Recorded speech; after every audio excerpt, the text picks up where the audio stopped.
రైతు బంధు అడిగితే చెప్పుతో కొడతానే మంత్రి ఒకడు ఉన్నాడు. ఇంకా చాలా మంది మీటింగ్ పెట్టుకుంటామంటే అడ్డుకునే సన్నాసి మంత్రి. ఇంత భయపడతాడు ఎవడన్నా మీటింగ్ పెట్టుకుంటామంటే? గంత భయం ఎందుకు నీకు? భూపాల్ రెడ్డిని తీసుకుపోయి పోలీస్ స్టేషన్లో ఆడ పోలీసు వాళ్ళు అడ్డం ఉండి భూపాల్ రెడ్డి మీద దాడి చేస్తావా?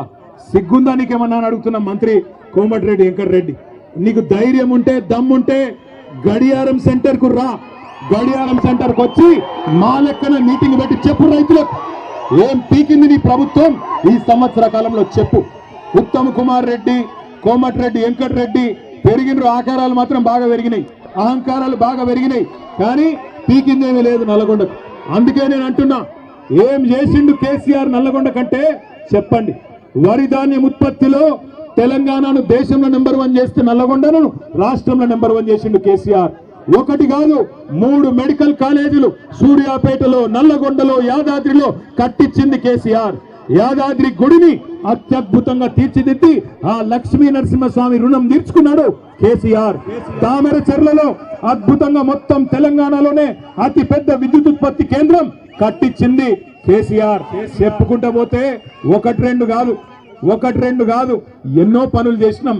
దమ్ముంటే క్లాక్ టవర్ కు రా, మా భూపాలన్న వస్తాడు, మా జగదీష్ అన్న వస్తాడు, వాళ్ళు నీ సంగతి చెప్తారనే మాట కూడా నేను తెలియజేస్తా ఉన్నా నల్లగొండ రైతు బిడ్డలకు. ఎందుకంటే మనం ఆఖరికి మనం హైకోర్టు కూడా ధన్యవాదాలు చెప్పాలి, మనకు న్యాయ వ్యవస్థకు ధన్యవాదాలు చెప్పాలి.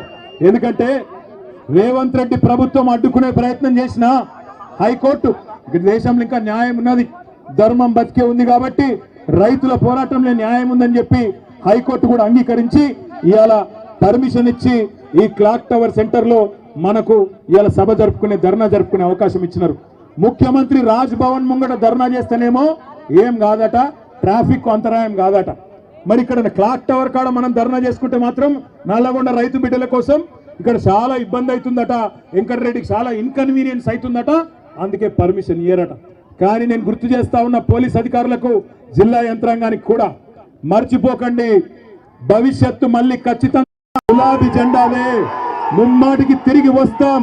ఇవాళ ఎవరెవరైతే కాంగ్రెస్ కార్యకర్తల కంటే అతిగా ప్రవర్తిస్తున్నారో అన్ని గుర్తు పెట్టుకుంటాం, వడ్డీతో సహా ఇస్తాం, యాది పెట్టుకోమని చెప్తూ మళ్ళొకసారి నల్లగొండ రైతు బిడ్డలందరికీ ధన్యవాదాలు తెలియజేస్తూ జై తెలంగాణ. కేసీఆర్ గారి